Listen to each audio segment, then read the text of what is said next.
Hello guys, मी आता परत आले आहे तुमच्यासाठी एक नवीन रेसिपी घेऊन, जी काही सगळ्यांनाच माहिती आहे, मिरचीचा ठेचा आणि भाकरी. तर न काही बोलता आपण याला सुरुवात करूया. तर आता इथे काय घेतलं आहे मी, खूप साऱ्या हिरव्या मिरच्या, त्याचप्रमाणे घेतला आहे मी इथे लसूण. तर आता तुम्ही बघू शकता इथे अर्धा वाटी लसूण घेतलेला आहे मी. तुम्ही क्वांटिटी कमी जास्त करू शकता. तर आता नेक्स्ट प्रोसेस काय आहे, इथे मी घेतला आहे एक तवा, ज्यावर आता मी या सर्व मिरच्या टाकून घेणार आहे. मिरच्या आपल्याला देठासहित टाकायच्या आहे, तेव्हाच त्याची चव खूप छान लागेल. त्याचप्रमाणे जो लसूण होता तो सुद्धा आपण यामध्ये ॲड करून घेणार आहे. आपल्याला हे तेल न टाकता आपल्याला एकदा भाजून घ्यायचं आहे 4 ते 5 मिनिट व्यवस्थित. तुम्ही बघू शकता आपल्याला कंटिन्युअसली चालवत हे आपण भाजून घ्यायचं आहे, जेणेकरून मिरच्या जळणार नाही. तर तुम्ही या ठिकाणी इथे टोमॅटोसुद्धा ॲड करू शकता. मी तो स्किप केलेला आहे. मी फक्त मिरचीचा ठेचा बनवणार आहे, जो की प्रॉपर आपल्याला टेस्ट मिळेल. तर तुम्ही बघू शकता इथे 1 मिनिट झालेला आहे. तर आपल्याला अजून 4 ते 5 मिनिट आपल्याला हे व्यवस्थित भाजून घ्यायचं आहे.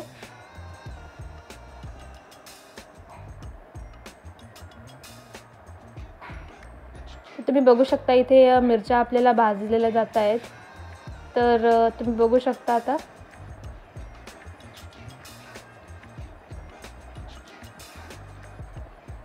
तर इथे 5-6 मिनिट झालेला आहे आणि मिरची आणि लसूणसुद्धा थोडासा काळवंडलेला आहे.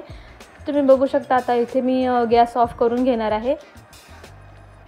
तर आता काय करायचं आहे आपल्याला, इथे मी घेतला आहे तांब्या. तुम्ही इथे वाटीसुद्धा घेऊ शकता, जेणेकरून तुम्हाला सोपं जाईल. तर त्याप्रमाणे आपल्याला इथे मी व्हिडिओत दाखवल्याप्रमाणे इथे अशा मिरच्या तव्यामध्येच ठेचून घ्यायच्या आहे. लक्षात घ्यायचं आहे गॅसची फ्लेम मी इथे ऑफ केली आहे.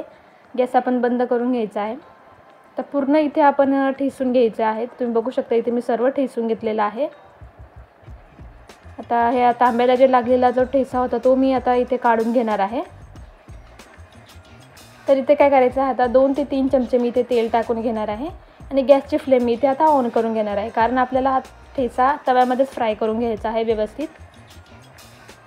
तर आता इथे मी चवीपुरतं मीठ ॲड करून घेणार आहे. तुम्ही यामध्ये हिरवी कोथिंबीर टाकली तरी काही हरकत नाही, मी इथे स्किप केलेली आहे. तर आता हा व्यवस्थित आपल्याला फ्राय करून घ्यायचा आहे. 1 ते 1.5 मिनिट आपल्याला इथे फ्राय करायला लागेल. ओव्हर कुक करायचं नाही आहे, कारण आपण मिरच्या आणि लसूण ऑलरेडी भाजून घेतलेला आहे. तर आपल्याला फक्त हा फ्लेवर जाण्यासाठी आपण याला तळून घेणार आहे.